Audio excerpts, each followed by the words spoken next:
लोग इस मुहिम में, आप तमाम लोग जो शामिल हैं, वो सब हमारे साथी हैं, चाहे उनकी उम्र क्या कुछ भी हो, चाहे उनका बाल सफ़ेद हो, चाहे उनका बाल काला हो, वो सब हमारे लड़ाई के साथी हैं। ये बात मैं आपको कहना चाहता हूँ। दोस्तों, मुझे सिर्फ एक बात का अफसोस है आज इस पुणे शहर में कि मैं जब नागपुर गया तो सबसे पहले दीक्षा भूमि गया, मैं जब मुंबई गया तो चैतन्य भूमि गया, और आज जब मैं पुणे आ रहा था सुबह तो मेरी इच्छा थी कि मैं फूले से भी मिलने जाऊं, उनके घर पर जाऊं, उस कुएं को देखूं जहां अछूतों को पानी लेने की इजाज़त दी गई थी। लेकिन मुझे अफसोस है इस बात का कि हमारी लड़ाई को कमज़ोर करने की कोशिश की जा रही है, डराने की कोशिश की जा रही है। पुलिस कहती है कि सीट के लिए झगड़ा हो गया। साहब, सीट के लिए झगड़ा आपके प्लेन में नहीं होता, हमारे जनरल बॉगी में होता है। सीट के लिए झगड़ा आपके एयरक्राफ्ट में नहीं होता जिसका बोर्डिंग पास मिलता है। सीट का झगड़ा मुंबई की लोकल में होता है जहां कोई नंबर नहीं होता है। पता नहीं आप किसके कहने पे ये झूठ बोल रहे हैं, लेकिन ये झूठ मत बोलिए। हमें अफसोस है कि जगह जगह वो हमारे ऊपर हमला कर रहे हैं, और मैं उनके खिलाफ कोई कार्रवाई नहीं कर रहा हूँ, मैं कोई पुलिस कंप्लेन नहीं करता हूँ, क्योंकि मुझे लगता है कि जो लोग मेरे ऊपर हमला कर रहे हैं वो हमारे लोग हैं, वो हमारे साथी हैं। उनको भड़काया गया है, उनको बहलाया गया है। मैं इंतज़ार कर रहा हूँ कि वो रास्ते पे कब आएंगे और कब इस देश के अंदर अपना हक मांगेंगे, अपनी लड़ाई मांगेंगे। इसीलिए मैं उनके खिलाफ कोई कार्रवाई नहीं करना चाहता हूँ। सुबह जो घटना घटी उसको अलग अलग तरीके से कहा जा रहा है। मैं सिर्फ एक बात आपको कह देना चाहता हूँ कि आप कुछ भी कर लीजिए, लेकिन आप मुझे डरा नहीं सकते हैं। मैं डरने वाला नहीं हूँ, ये बात आप जान लीजिए। क्योंकि एक रोहित खोने के बाद हमने तय कर लिया है, रोहित तो बनेगा लेकिन रोहित मरेगा नहीं, अपने हक के लिए लड़ेगा। ये सवाल आज हमारे सामने है। इसीलिए जब आज यहाँ पे टोपी पहनाई गई तो मेरे मन में सिर्फ एक ख्याल आया। मुझे पुणे की परंपरा नहीं मालूम, शायद आप अपनी परंपरा के हिसाब से ये टोपी पहना रहे हैं, लेकिन परंपराओं को ही बदलने की लड़ाई है। इसीलिए आपसे अपील है कि इसमें जो पीली पट्टी है इसको बदलकर नीली पट्टी कर दीजिए और ये परंपरा पुणे के अंदर शुरू कीजिए। ये मैं आपसे कहना चाहता हूँ, और ये बात मैं इसलिए कह रहा हूँ क्योंकि हमारी पीढ़ी शायद इस बात को बड़ी शिद्दत से समझ रही है कि हम किस तरीके के मुल्क में जिंदा हैं, क्या हमारा ट्रेडिशन रहा है, क्या हमारी परंपरा रही है, और उस परंपरा में अगर शोषण रहा है तो उस शोषण के खिलाफ लड़ने का भी इतिहास रहा है। इसीलिए यह पुणे की धरती अगर गोडसे की धरती है तो दाभोलकर की भी धरती है, यह बात हमको याद रखना पड़ेगा। सिर्फ जान लेने के लिए नहीं, जान देने के लिए भी यह धरती जानी जाती है। इसीलिए इस देश के अंदर जो अंधश्रद्धा के खिलाफ लड़ने वाले लोग हैं, जो इस देश के अंदर रूढ़िवादिता के खिलाफ लड़ने वाले लोग हैं, जातिवाद छुआछूत के खिलाफ लड़ने वाले लोग हैं, असमानता के खिलाफ, मजदूरों के मिनिमम वेज के लिए जो लड़ने वाले लोग हैं, गरीबों के हक अधिकार के लिए जो लड़ने वाले लोग हैं, बाबा साहब के रास्ते पे चलकर जो भूमि का इक्वल डिस्ट्रीब्यूशन की लड़ाई लड़ना चाहते हैं, आज उनके ऊपर तरह तरह से हमला किया जा रहा है, उनको एंटी नेशनल बोला जा रहा है, उनको सेडिशन के अंदर जेल में डाला जा रहा है, और कहा जा रहा है कि यह देश सिर्फ मोदी का देश है। लेकिन मैं उनको कह देना चाहता हूं कि मोदी जी इस देश के प्रधानमंत्री हैं, उनके पास बहुत ताकत है, एक बड़ा संगठन है उनके पीछे जिसको हम लोग आरएसएस कहते हैं। आप अपनी विचारधारा रखिए, मुझे उससे दिक्कत नहीं है, लेकिन आपको क्यों डर लगता है जब हम अपनी विचारधारा की बात करते हैं? आप क्यों घबराते हैं जब हम अपनी विचारधारा की बात करते हैं? और हम क्या कर रहे हैं?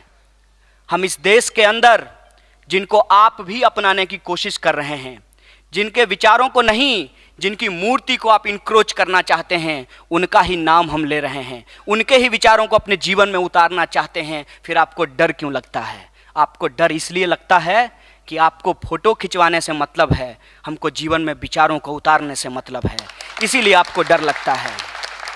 मैं आपसे कहना चाहता हूँ कि यह महाराष्ट्र की धरती है। आपने इस धरती को, इस देश के अंदर सांप्रदायिकता की प्रयोगशाला बनाई है। दलित हिंसा की प्रयोगशाला आपने बनाई है, लेकिन शायद आप भूल रहे हैं कि ये धरती शिवाजी महाराज की धरती है, ये धरती साहू जी महाराज की धरती है, ये धरती फूले की धरती है, ये धरती अंबेडकर की धरती है, ये अन्ना भाऊ साठे की धरती है, ये धरती इस देश के अंदर जो रेनेसा की आवाज है, जो पुनर्जागरण की आवाज है, ये उसकी धरती है। और आमने सामने की इस लड़ाई में मैं आपको बता देना चाहता हूं कि गलत हारेगा और सही जीतेगा, और आपके किसी भी हमले से हम डरने वाले नहीं हैं। आपको लगता है कि झूठ बोलकर आप सच को दबा देंगे।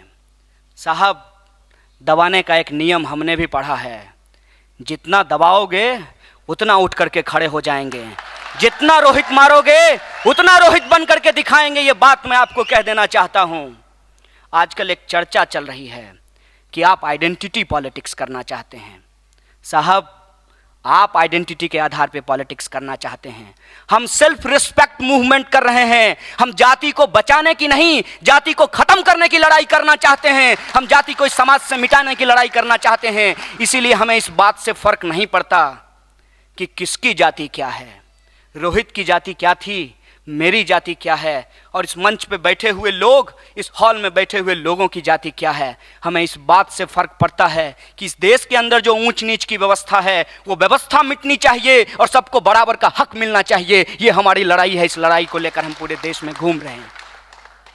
कहते हैं कि आप कास्ट की बात कर रहे हैं, आप अंबेडकर की बात कर रहे हैं, लेकिन आप इस देश के अंदर विकास की बात नहीं करते हैं। आप इस देश के अंदर किसी पॉजिटिव एजेंडे पे बात नहीं करते हैं। साहब, हमारे पास तो एजेंडा है, हम एजेंडे पे बात करते हैं। आपके पास तो जुमलेबाजी है, आप जुमलेबाजी पे बात करते हैं। आइए हमारे साथ एजेंडे पे बात कीजिए। मैं बात करना चाहता हूं, आज प्रधानमंत्री जी का ट्वीट आया था, जिस ट्वीट में उन्होंने कहा कि ग्राम सभाओं को वो टेक्नोलॉजी के थ्रू एड्रेस करेंगे। साहब, एक बार इस देश के अंदर सूखे से मर रहे लोगों को भी टेक्नोलॉजी से एड्रेस कर दीजिए। कोई ऐसी टेक्नोलॉजी बना दीजिए कि मराठवाड़ा के अंदर जो एक लड़की 3 बार पानी लेने के लिए गई, उसको अपनी जान ना गंवानी पड़े। दो बच्चे जो गहरी 18 फुट की गहराई में पानी लेने के लिए उतरे थे, डूब करके मर गए थे, उनको अपनी जान ना देनी पड़े। हम उस टेक्नोलॉजी को बनाने की बात कर रहे हैं। आप टेक्नोलॉजी के सिर्फ और सिर्फ ओनरशिप की बात करते हैं। हम टेक्नोलॉजी का समाज के अंदर जो इमेंसिपेशन होना चाहिए, लोगों का उत्थान होना चाहिए, उनके अंदर सुविधाओं की बराबरी होनी चाहिए, हम ऐसी टेक्नोलॉजी की बात करते हैं, हम ऐसी फिलॉसफी की बात करना चाहते हैं। और शायद इसीलिए इस मुल्क के अंदर जब हम ठेकेदारी प्रथा के खिलाफ बोलते हैं तो आपको डर लगने लगता है। मैं कहना चाहता हूं कि इस देश के अंदर जो लोग ठेकेदारी के आधार पर काम कर रहे हैं, जो कॉन्ट्रैक्ट लेबर हैं, आप उनको परमानेंट कीजिए। अगर आप परमानेंट नहीं कर रहे हैं तो इसका मतलब आप उनको इंसान नहीं समझ रहे हैं। मुझे बताइए कि ये कौन सा न्याय है कि एक ही स्कूल में 2 टीचर को अलग अलग वेतन दिया जाएगा, एक ही ट्रेन में 2 अलग अलग क्लास के लोगों को अलग अलग सुविधा दी जाएगी, और एक ही स्कूल में 2 अलग अलग जाति के विद्यार्थियों के साथ अलग अलग व्यवहार किया जाएगा। ये कैसी समानता है। हम कहते हैं कि इस बार चुनाव हो, क्योंकि चुनाव हर बार होता है, और इस चुनाव में इस बार सवाल बने, आरएसएस या मोदी के खिलाफ सवाल नहीं बने, सवाल इस देश की नीतियों के ऊपर बने कि जब बाबा साहब भीमराव अंबेडकर ने संविधान के हिसाब से हमारे वोट को बराबर किया है, एक व्यक्ति बराबर एक वोट, आप हमारी सुविधाओं को बराबर कीजिए। ये हमारा एजेंडा है, इस एजेंडे पे हम आपसे बात करना चाहते हैं। मैं जानता हूं पुणे शहर को, यह पूना शहर ईस्ट का ऑक्सफोर्ड कहा जाता है, और हमारे यहाँ से लोग देश के अलग अलग हिस्सों से, महाराष्ट्र के अलग अलग हिस्सों से पेट काट कर लाखों की फीस देकर इंजीनियरिंग और एमबीए करने आते हैं। क्या होता है इंजीनियरिंग करने के बाद? जब आप इंजीनियरिंग कर लेते हैं अलग अलग सेक्टर में, अलग अलग ट्रेड में, तब आपके सामने रोजगार की बात आती है। तब बाजार कहता है कि इंजीनियर तो बन गए, चलो डिटर्जेंट बेचने का मैनेजमेंट सीख लेते हैं। इंजीनियर बनने के बाद आपको सरकार कहती है कि आप डिटर्जेंट बेचिए, और डिटर्जेंट बेचने में भी ऐसा कंपटीशन है कि ये कहते हैं एमबीए करने के बाद आपका कैंपस सिलेक्शन होगा। ये कैसा सिलेक्शन करते हैं? ये कैसी शिक्षा आप इस देश के अंदर दे रहे हैं? लोग पेट काट कर अपने बच्चों को पढ़ा रहे हैं, ज़मीन बेचकर अपने बच्चों को पढ़ा रहे हैं, और इंजीनियर बेचने के बाद, इंजीनियर बनने के बाद अगर उनको साबुन बेचना पड़े, यह इस देश का दुर्भाग्य है। इस देश के अंदर जो लोग नहीं पढ़ रहे हैं उनकी तो बात ही छोड़ दीजिए, जो लोग पढ़ रहे हैं उनकी क्या हालत है। शिक्षा के अंदर 17% बजट का कट किया गया है, यूजीसी का बजट आधे से कम कर दिया गया है। शिक्षक जो परमानेंट थे वो परमानेंट थे, लेकिन नए जो शिक्षक बहाल किए जा रहे हैं वो ठेके पे बहाल किए जा रहे हैं। अभी मैं पुणे में आ रहा था तो पुलिस की वर्दी में कुछ और पुलिस अलग से दिख रहे थे। पता चला ये स्वयंसेवी लोग हैं और ठेके पे ट्रैफिक पुलिस का काम करते हैं। साहब, जब पुलिस का ठेकाकरण कर दिया, शिक्षा का ठेकाकरण कर दिया, ऐसा करो संसद का भी ठेकादारकरण कर दो, और इस देश के अंदर हमें ऐसे नेताओं की ज़रूरत नहीं है। जब आप इस देश के अंदर पॉलिसी की बात करेंगे तब लोगों को पॉलिसी अच्छा नहीं लगता। अगर पॉलिसी अच्छा लगा होता तो एक जुमलाबाज प्रधानमंत्री नहीं बना होता। इसीलिए आप हमको पॉलिसी और अल्टरनेटिव पॉलिटिक्स की बात मत कीजिए, क्योंकि हमारे पास अल्टरनेटिव पॉलिटिक्स है। हम बार बार इस बात को बोल रहे हैं कि इस देश के अंदर आज जो टेक्नोलॉजी की प्रोडक्टिविटी है, उससे जो उत्पादन की समस्या को हमने एक लेवल पे हल किया है, आज हमारे सामने चैलेंज डिस्ट्रीब्यूशन का है। और इस डिस्ट्रीब्यूशन के सवाल को आप पॉलिसी के अंदर शामिल कीजिए। आप सब लोगों ने उस न्यूज़ को पढ़ा होगा कि जितने लोग यहाँ भूख से मरते हैं उनको मुफ्त में खाना खिलाया जा सकता है, उतना अनाज हमारे गोदामों में सड़ जाता है। हम कहते हैं कि उत्पादन इस देश के अंदर बढ़ा है, टेक्नोलॉजी की वजह से सुविधाएं लोगों के बीच में आई है, लेकिन वो सुविधा एक खास वर्ग के लोगों के पास सिमटा हुआ है। हम कहते हैं कि ये डिस्ट्रीब्यूशन की लड़ाई है। इस डिस्ट्रीब्यूशन की लड़ाई में जिस तरीके से प्रोडक्टिविटी बढ़ा है, उस प्रोडक्टिविटी के हिसाब से डिस्ट्रीब्यूशन को भी इक्वल कीजिए। ये आज की पॉलिटिक्स, हम इस पॉलिटिक्स को, इस अल्टरनेटिव पॉलिटिक्स को लोगों के बीच ले जाना चाहते हैं। छात्रों, नौजवानों और मुल्क के जो आम आवाम हैं उनके बीच ले जाना चाहते हैं। किस तरीके से मनगढ़ंत बातें की जाती है। कहा जाता है कि इस देश का समाज धर्मों में बटा हुआ है। सिर्फ धर्मों में नहीं बटा हुआ है, सांप्रदायिक दंगे तो होते हैं, बड़े बड़े दंगे होते हैं, लेकिन मैं आपको कहना चाहता हूं कि जितने लोग सांप्रदायिक दंगे में मरते हैं उससे ज़्यादा लोग इस मुल्क के अंदर जातीय हिंसा में मर रहे हैं। ये भी एक सच्चाई है और रिपोर्ट नहीं होता है। इस देश में जब लोग मरते हैं तो वो अखबारों की सुर्खियां नहीं बनता। इस देश के अंदर शिक्षा के लिए जब लोग सड़कों पे उतरते हैं तब वो सुर्खियां नहीं बनती। जब कामगार अपने न्यूनतम वेज के लिए लड़ते हैं तब वो अखबार की सुर्खी नहीं बनता। इस देश के अंदर जब लोग कहते हैं कि हमारा अधिकार है कि हम अपने संवैधानिक मूल्यों को बचाएं, तब वो सुर्खी नहीं बनता। सुर्खी क्या बनता है? सुर्खी तब बनता है जब प्रधानमंत्री इस देश का परिक्रमा छोड़ करके दुनिया का परिक्रमा करने के लिए निकल पड़ते हैं। बेशक परिक्रमा कीजिए, लेकिन हमारा सवाल है कि किसका सौदा कर रहे हैं? इस देश के संसाधनों का, इस देश के लोगों के हक अधिकार का, इस देश के भविष्य का सौदा किसका किया जा रहा है? खरीदने वाला कौन है और बेचने वाला कौन है? ये सवाल जब हम आपसे पूछते हैं तो आप हमारे सवालों से घबराते हैं, हमारे ऊपर हमला करवाते हैं, लाठियां चलवाते हैं, जेलों में डालते हैं। ये आपकी राजनीति है और इसके खिलाफ आवाज़ को बुलंद करना ये हमारी राजनीति है और इस राजनीति पे हमें गर्व है, हमें कोई अफसोस नहीं है। कहते हैं कि इस देश के विद्यार्थी तुल पड़े हैं सरकार के खिलाफ बोलने के लिए। नहीं, ये गलत बात है। ये गलत तरीके से ये बात प्रचारित की जा रही है। हम कहते हैं कि एफटीआईआई के अंदर जो छात्र आंदोलन शुरू हुआ उसकी बुनियाद क्या थी? विद्यार्थियों की मांग थी कि एक ऐसे व्यक्ति को वहाँ का अध्यक्ष बनाया जाए जो हमको पढ़ा सके। वो मेरिट का लॉजिक नहीं दे रहे थे, वो कैपेबिलिटी की बात कर रहे थे। मैंने बार बार कहा है कि आप में से अलग अलग लोग अलग अलग पेशे को करते होंगे। कुछ रिपोर्टर यहाँ पे रिपोर्टिंग कर रहे हैं, आपको अगर क्रिकेटर बनने के लिए बोल दें तो क्या आप बन पाएंगे? अलग अलग लोगों का अलग अलग हिसाब होता है। और उन्होंने इस सवाल को जब उठाया, उन्होंने तो यहाँ तक कह दिया कि आपके पास अनुपम खेर है, उसी को बना दीजिए। लेकिन ये फिर भी मानने को तैयार नहीं हुए, क्योंकि अनुपम खेर बाद में बाल्टी बने हैं, उससे पहले वो चम्मच नहीं बन पाए थे। तो इस सवाल को उन्होंने माना नहीं। और जब वहाँ से ये आंदोलन चला तो पूरे देश के विद्यार्थियों को लगा कि अगर आज इनके पक्ष में नहीं बोलोगे तो कल तुम्हारा नंबर भी आएगा। और देखिए कि किस तरीके से नेशनल बुक ट्रस्ट के अध्यक्ष को बदल दिया गया और आरएसएस के जो खास लोग थे उसको उनका अध्यक्ष बना दिया गया। ICHR, Indian council of historical research, उसके बोर्ड के मेंबरों को बदल दिया गया। एक एक करके सेंट्रल यूनिवर्सिटी के वाइस चांसलर को बदल दिया गया। और इनके वाइस चांसलर करते क्या हैं? आनन फानन में मंत्री जी की चिट्ठी पाते हैं और मंत्री जी को चिट्ठी भेज देते हैं, साहब आप वाइस चांसलर हैं, डाकिया नहीं हैं, आप इस डाकिया का काम बंद कीजिए। और यूनिवर्सिटी एक ऑटोनॉमस बॉडी होती है, उस यूनिवर्सिटी की अपनी ऑटोनॉमी को बचाने के लिए आपकी जो ड्यूटीज़ लॉज के हिसाब से तय की गई है उसके हिसाब से आप यूनिवर्सिटी कैंपस को चलाइए। लेकिन ऐसा होता नहीं है। सरकार के हस्तक्षेप के बाद मद्रास के अंदर जो अंबेडकर पेरियार स्टडी सर्किल था उसको बैन कर दिया गया।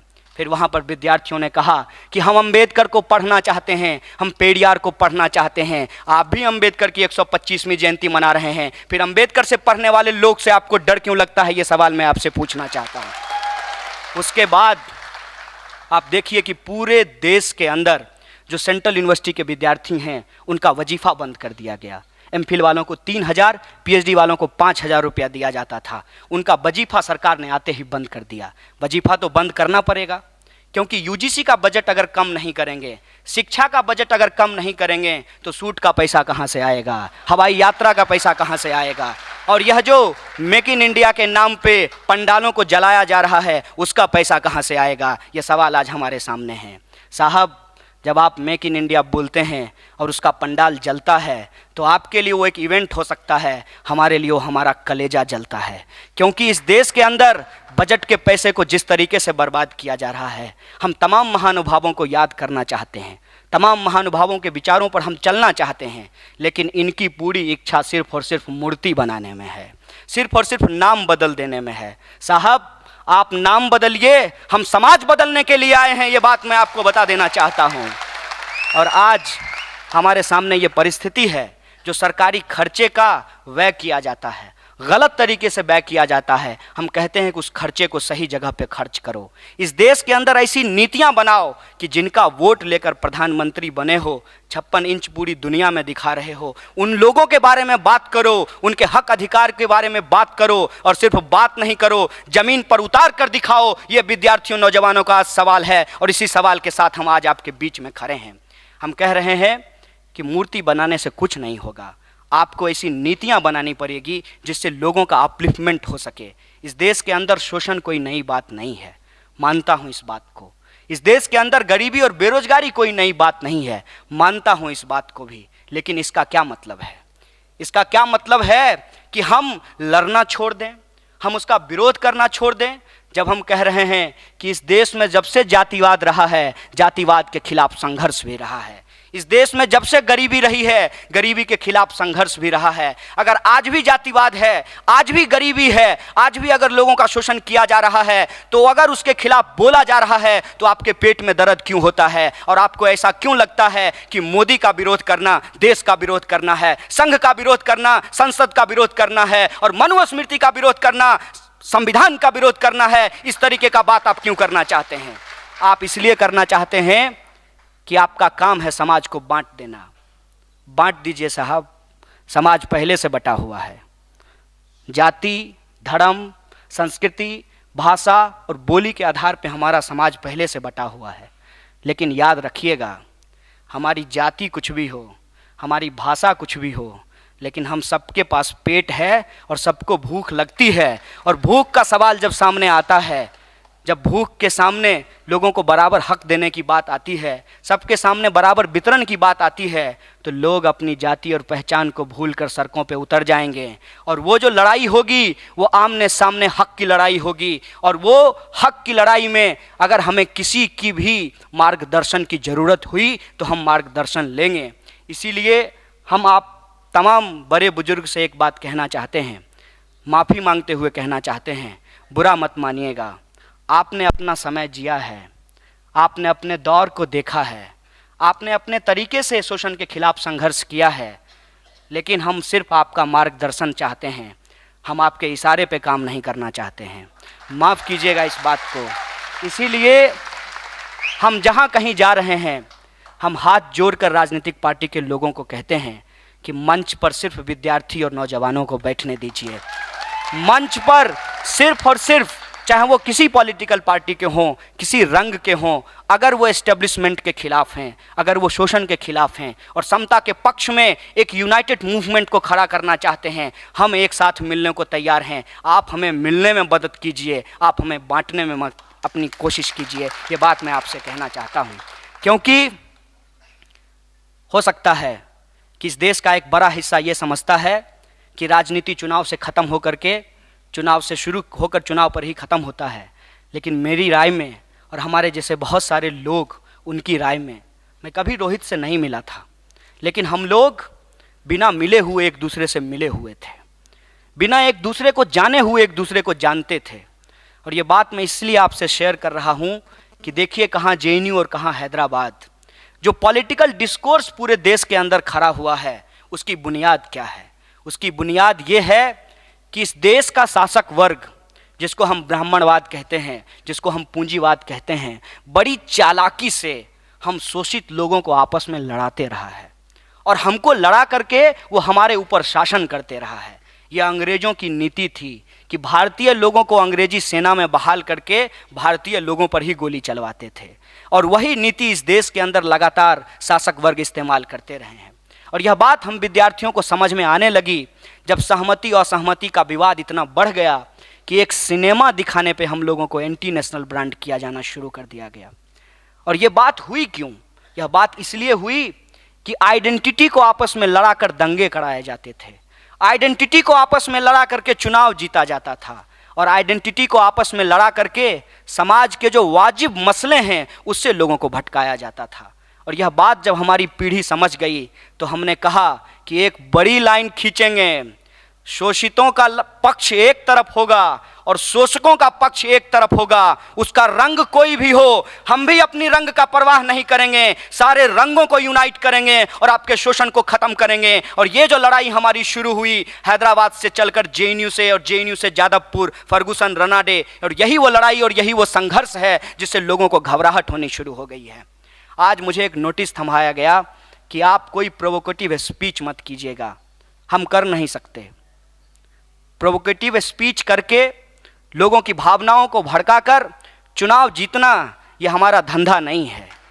हम विद्यार्थी हैं,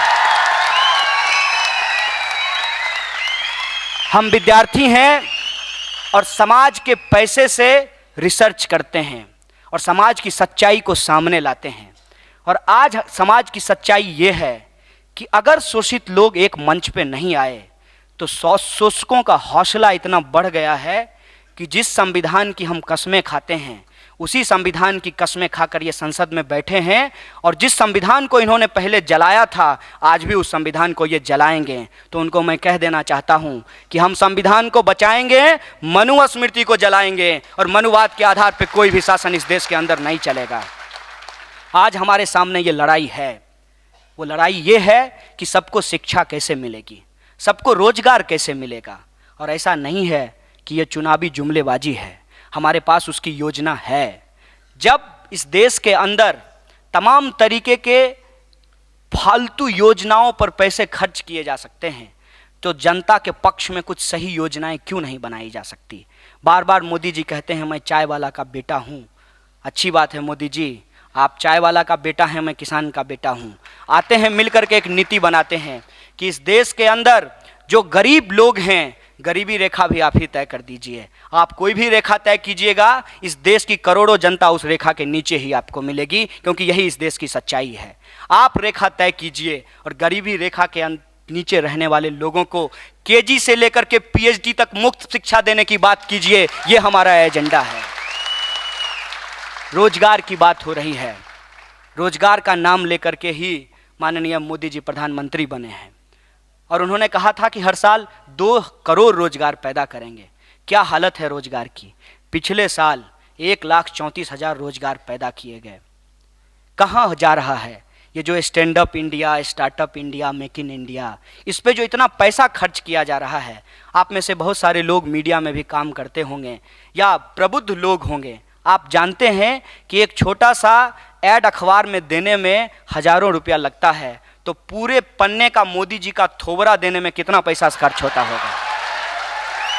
पूरे पन्ने में टीवी पे एक एक मिनट मन की बात करने में कितना पैसा खर्च होता होगा। और मन की बात कीजिए, हम मन की बात से कोई दिक्कत नहीं है, बिल्कुल मन की बात कीजिए, थोड़ी हमारी भी सुनिए। और उस मन की बात में मराठवाड़ा की भी बात कीजिए, दिल्ली के अंदर जो लोग झोपड़पट्टियों में रहते हैं उनकी भी बात कीजिए, और बम्बई के अंदर जो धारावी में रहते हैं उनकी भी बात कीजिए। इस देश के अंदर जो लोग शिक्षा नहीं ले पाते हैं, मात्र 3% लोगों को उच्च शिक्षा तक आने का मौका मिलता है। हमारे साथ जो हमारा सबसे अच्छा साथी था वो स्कूल से ज़्यादा नहीं पढ़ पाया, बमुश्किल किसी तरह से मैं पीएचडी कर पा रहा हूँ, और वो मेरा साथी आज भी साइकिल का पंचर लगाता है। ये हमारी समाज की सच्चाई है। और वो हमसे ज़्यादा ब्रिलियंट था, ज़्यादा इंटेलिजेंट था, लेकिन उसको शिक्षा नहीं मिल पाई। तो ये कहते हैं कि शिक्षा लेना लोगों का अपना काम है, सरकार का काम नहीं है। बहुत अच्छी बात है। तो वोट देना हमारा काम, सरकार बनाना आपका काम, मांगना हमारा काम और मांग को भुला देना आपका काम। ये नहीं चलेगा। अगर वोट देंगे तो आपको शिक्षा देनी पड़ेगी, अगर आप सरकार बनाएंगे तो आपको रोजगार की व्यवस्था करनी पड़ेगी। अगर आप नहीं करेंगे तो हम बोलेंगे, आप कुछ भी कर लीजिए, हम बोलेंगे। आप थप्पड़ मरवाइए, आप जूता चलवाइए, आप प्लेन में पीटिए, ट्रेन में पीटिए, कोर्ट में पीटिए, हॉल में पीटिए, हम बोलेंगे और हम इस लड़ाई को आगे ले जाएंगे। ये बात मैं आपको कह देना चाहता हूँ। आपको घबराहट क्यों होती है? आपको घबराहट नहीं होनी चाहिए। किसी मंत्री जी के बाबूजी के खाते से मैं कुछ नहीं मांग रहा, किसी भी नेताजी का जो बाप दादा का जागीर है उससे कुछ नहीं मांग रहा। इस मुल्क की जनता जो टैक्स भरती है, उस टैक्स में जो हम तमाम लोग, जो इस मुल्क के गरीब लोग हैं, उनका भी हिस्सा है। हम अपनी हिस्सेदारी मांग रहे हैं। हम कह रहे हैं कि जिसकी जितनी आबादी है उसकी उतनी हिस्सेदारी तय करो। इसमें हम गलत क्या बोल रहे हैं? लेकिन आपको सबके अंदर लैंड बराबर बंटना चाहिए, ये अंबेडकर पसंद नहीं है। आपको वो अंबेडकर पसंद नहीं है जो स्टेट सोशलिज्म की बात करते हैं, जो लेबर राइट्स की बात करते हैं, जो कहते हैं कि किसी समाज का अगर मूल्यांकन करना हो तो वहाँ के महिलाओं की स्थिति का मूल्यांकन कीजिए। ये अंबेडकर आपको पसंद नहीं है। ये अंबेडकर आपको पसंद नहीं हो सकते। क्यों नहीं हो सकते? क्योंकि आपके जो माउथ पीस हैं वो कौन लोग हैं? एक बाबा जी हैं, सुबह उठ करके कहते हैं छोड़िए लीजिए, छोड़िए लीजिए। बाबा जी हमको योग से दिक्कत नहीं है, लेकिन क्या छोड़ें क्या लें? आप तो बहुत कुछ बेच रहे हैं, और वो जो बेच रहे हैं वो बहुत महंगा है, हमको खाने को नहीं मिल रहा है। क्या छोड़ें क्या लें, हम तय नहीं कर पा रहे हैं। और वो क्या कहते हैं कि इस देश के अंदर लोगों को भारत माता की जय बोलना होगा। बिल्कुल बोलेंगे। जब अंबेडकर साहब ने कहा है कि महिलाओं की इज्जत करनी चाहिए तो हम करेंगे, और हम करते आए हैं। लेकिन इसकी ठेकेदारी आपको दी किसने? आप जो कोर से महिला विरोधी हैं, कोर से, दिल से, हृदय से, अगर इनसे सपने में भी पूछा जाए तो ये महिलाओं के पक्ष में कुछ नहीं बोल सकते। जब हिंदू कोड बिल पेश किया गया था, इतिहास उठा करके देख लीजिएगा, फैक्ट बोल रहे हैं, तो ये वही लोग थे जो हिंदू कोड बिल के अंदर महिलाओं को संपत्ति का अधिकार देने से मना किया था। ये वही लोग हैं। आजकल अपनी सारी एनर्जी हमको मारने पीटने पे खर्च कर रहे हैं। इससे पहले इनका एक और धंधा था। ये पार्कों में जाते थे और कहते थे राखी बांधो। तुम अपनी बहन से बंधवा लो, घर में क्या दिक्कत है? कौन किससे प्रेम करेगा, कौन किससे शादी करेगा, कौन क्या खाएगा, ये आप तय करने वाले कौन होते हैं? इस देश के अंदर कानून है, इस देश के अंदर संविधान है, इस देश के अंदर लोकतंत्र है, जिसको आपने कभी नहीं माना। तो आपको घबराहट क्यों होती है जब लोग अपने संवैधानिक अधिकारों की बात करते हैं, जब लोग लोकतंत्र की बात करते हैं? इनको घबराहट इसलिए होती है कि इनका पोल खुल जाएगा, इनका पोल क्या है? इनका पोल ये है कि जब भारत माता का इतिहास आप ढूंढने निकलेंगे तो आपको पता चलेगा कि किस तरीके से इन्होंने भारत माता का स्वरूप बदल दिया है। जो पहली भारत माता थी, उनके हाथ में अनाज था और खेती करने वाला हथियार था, और आज की भारत माता शेर पे बैठी हुई हैं और उनके हाथ में तिरंगे की जगह भगवा झंडा थमा दिया गया है। ये भारत माता को बदल दिए हैं। जिस तरीके से भारत माता बदल दिया है, अगर हम लोग नहीं संभले तो एक दिन इस देश का झंडा बदल देंगे। और मैं आपको पूरे विश्वास से कहना चाहता हूं कि इनको राष्ट्रवाद से कोई लेना देना नहीं है। अगर इनको राष्ट्रवाद से लेना देना होता तो इस देश के अंदर किसी एक संस्कृति या एक धर्म के आधार पर कोई राष्ट्र नहीं बनाया जा सकता है। और ये बार बार इस देश के अंदर एक धर्म एक संस्कृति के नाम पे राष्ट्र बनाना चाहते हैं। इसका क्या मतलब है? इसका मतलब ये है कि जब ये कहते हैं भारत माता की जय, इनका अगला डेस्टिनेशन होगा जय माता दी। जब ये कहते हैं राष्ट्रवाद के सामने कोई समझौता नहीं होगा, वहां अपने मुंह के अंदर एक शब्द छुपा लेते हैं कि ब्राह्मणवादी राष्ट्रवाद के साथ कोई समझौता नहीं होगा। इनके इस साजिश को आप समझिए, इसीलिए खतरा बहुत गंभीर है। आप देखिए कि इस मुल्क के अंदर हो क्या रहा है। 2 नौजवानों को बीफ बेचने के नाम पर पेड़ पे लटका दिया गया, और उसी झारखंड के अंदर सूखे से लोग मर रहे हैं। लातूर में उस जगह को छोड़ करके भाग रहे हैं, वहां पे ये लोग नहीं पहुंचे उनकी सेवा करने के लिए, लेकिन इनको बीफ की चिंता हो गई। भाई साहब, जो खाना चाहता है खाए, जो नहीं खाना चाहता है ना खाए, जो बोलना चाहता है बोले, जो पहनना चाहता है पहने। किसी को अगर चाउमीन खाने का पसंद है तो उसको खाने दीजिए। आपको भी चाइना जाना बहुत पसंद है। आप जो करना चाहते हैं वो सही, और हम जो करना चाहते हैं वो गलत। ये कैसे है, कैसे तय किया जाएगा? इस देश में तय करने के लिए कुछ बातें लिखी गई हैं, उस बात को मानिए। और मैं बार बार जब भी कहीं जा रहा हूं तो बोल रहा हूं कि अलग से किसी का नाम लेने का जरूरत नहीं है। आज 24 अप्रैल है, आज लेनिन की जयंती है। लेनिन ने अपने तरीके से रशिया में रेवोल्यूशन किया था।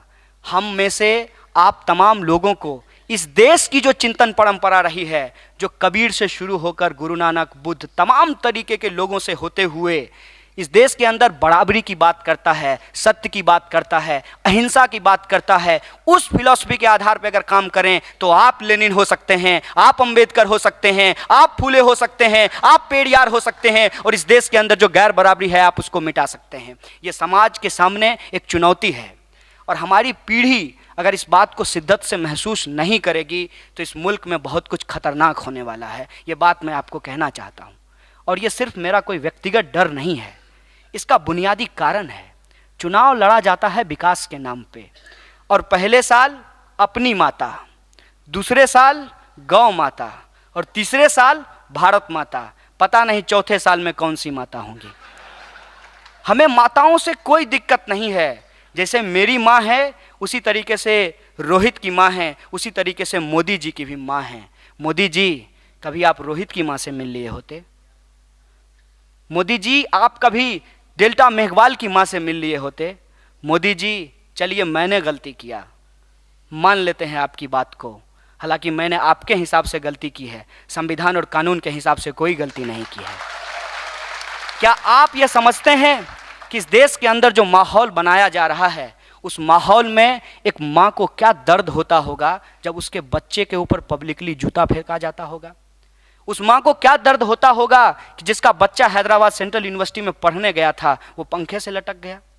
उस माँ को क्या दर्द होता होगा जब जिसकी बेटी पेट काट कर जिसको उसने पढ़ने के लिए भेजा था उसका बलात्कार करके उसको मार दिया जाता है?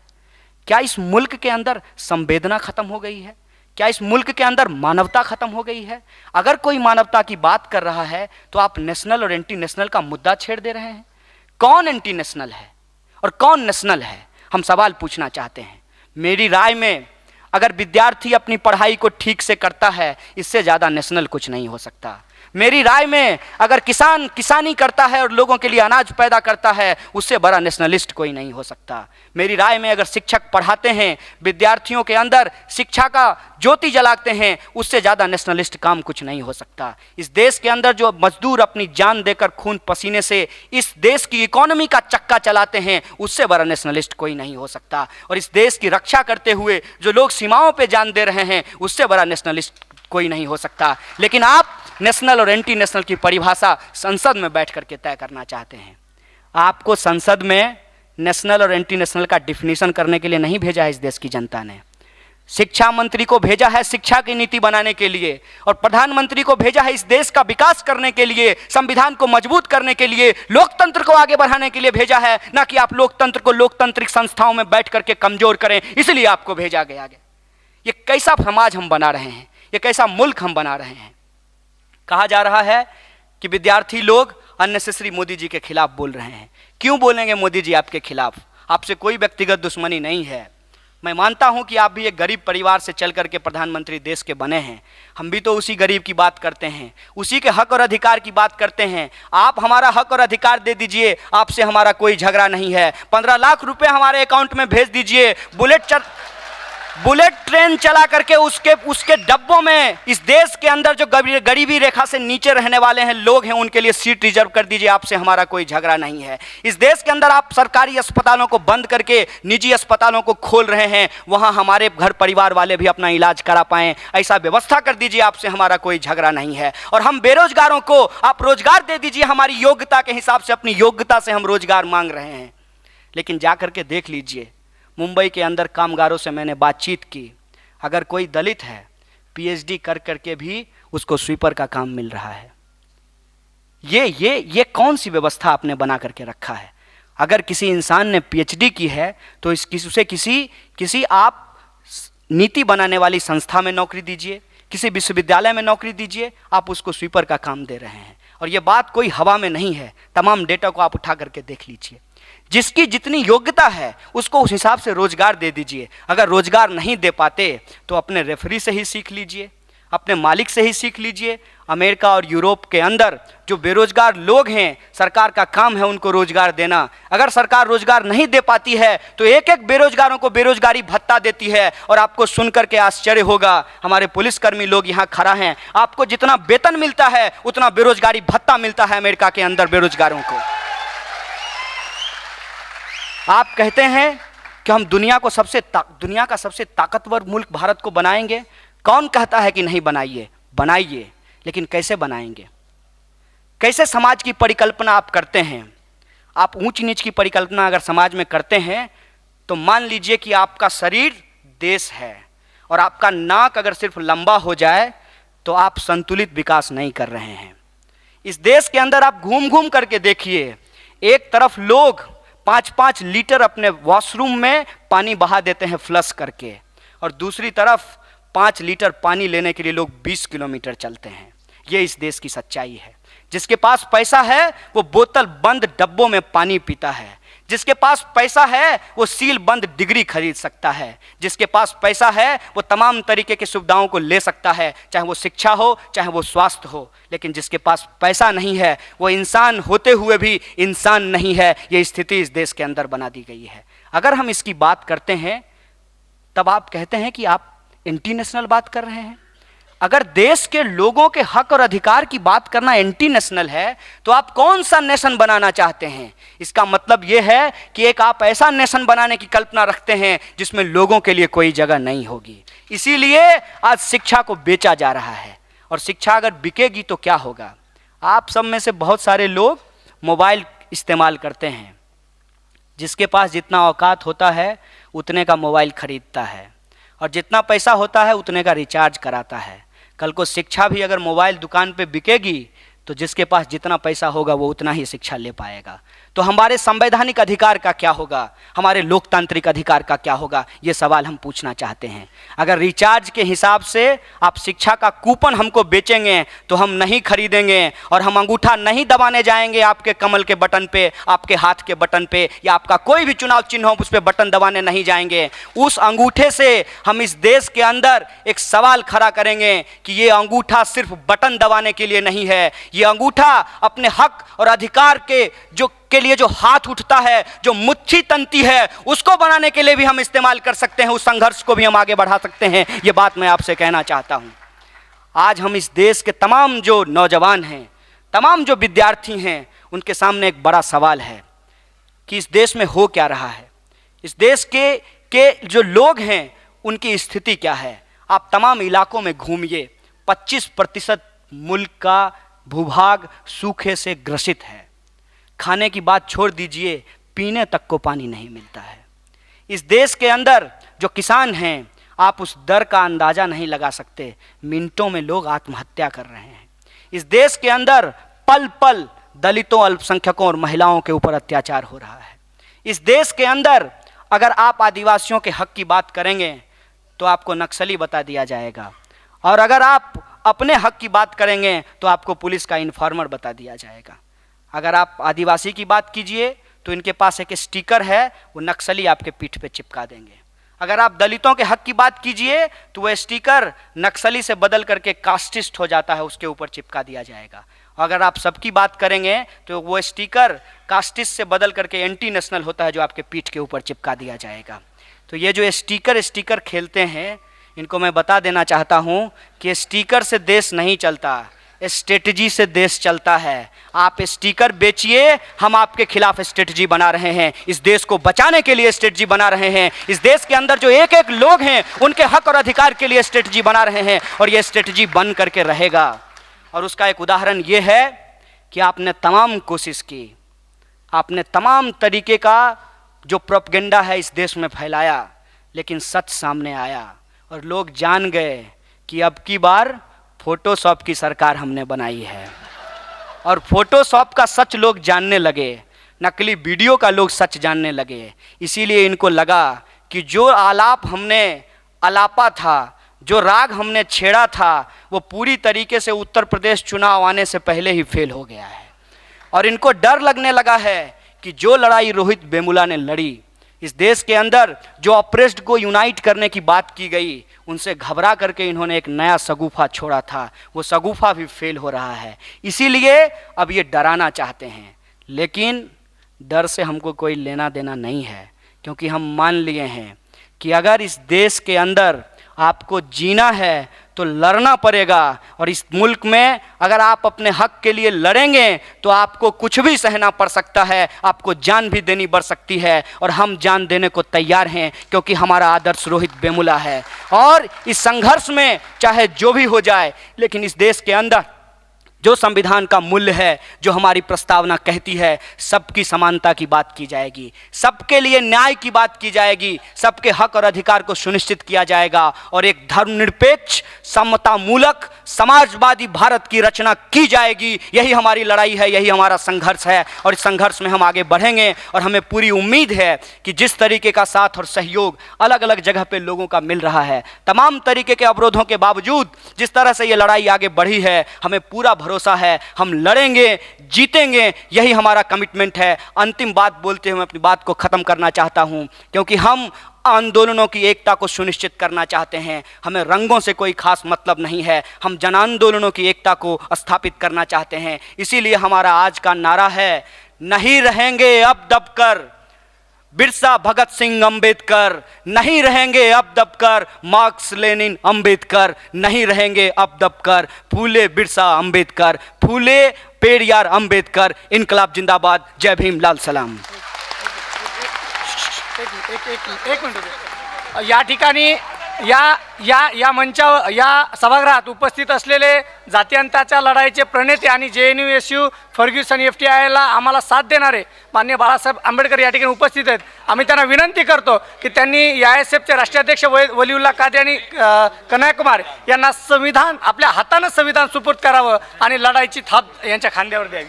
वली, क्या करना है? ये बालासाहेब आले. एक मिनिट. आहे. अच्छा बोला बोला बाला अभय सर सुविधा. लगाओ लगाओ. अभय सर. एक मिनट वो देंगे बाबा बाला साहब का है. हाँ आए. बाकी थोड़ा बाजू. तुम लोग उधर हटो उनको उधर हटो. थोड़ा पाठी. या सर्वांना सूचना करण्यात येते की त्यांनी खाली बसून सहकार्य करावं. कृपया सर्वांनी खाली बसून सहकार्य करावं. स्टेजवर कुणीही येऊ नये. कृपया सर्वांनी खाली बसून सहकार्य करावं. सर्व व्हॉलेंटियर्स सभेला आलेल्या कार्यकर्त्यांना विनंती आहे की सर्वांनी खाली बसून घ्यावं. साथी कन्हैया कुमार को जय भीम. जय भीम. जय भीम. साथी कन्हैया कुमार को जय भीम. जय भीम. जय भीम. विजय असो. विजय असो. जय भीम. जय भीम.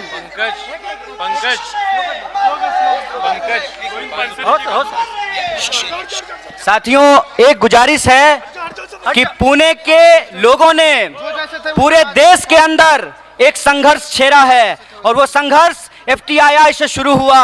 वो संघर्ष फर्गुसन और रनाडे तक पहुंचा है. इसलिए यहाँ एक बार आजादी का स्लोगन होना चाहिए. इसीलिए आप कहिए तो हम क्या चाहते हैं. अरे जोर से बोलो. तो रोहित वाली, फर्गुसन वाली, रनाडे वाली, अरे एफटीआईआई में, तो जेएनयू में, तो जादवपुर में, तो एचसीयू में हम लेके रहेंगे. तुम कुछ भी कर लो, है हक हमारी, है जान से प्यारी, है प्यारी प्यारी. तो फूले वाली, अंबेडकर वाली, तो भगत सिंह की हम लेके रहेंगे. है हक हमारी, है जान से प्यारी. सुनसान सड़क पे अरे आधी रात को तो हाँ कहने की, तो ना कहने की, शिक्षा पाने की, तो रोजगार की हम लेकर रहेंगे. तो ब्राह्मणवाद से, तो पूंजीवाद से, तो मनुवाद से, तो जोर से बोलो. अरे मिलकर बोलो. तो आगे से बोलो. तो पीछे से बोलो. तो भाई बोलो. तो बहनें बोलो. किसान भी बोलो. मजदूर भी बोलो.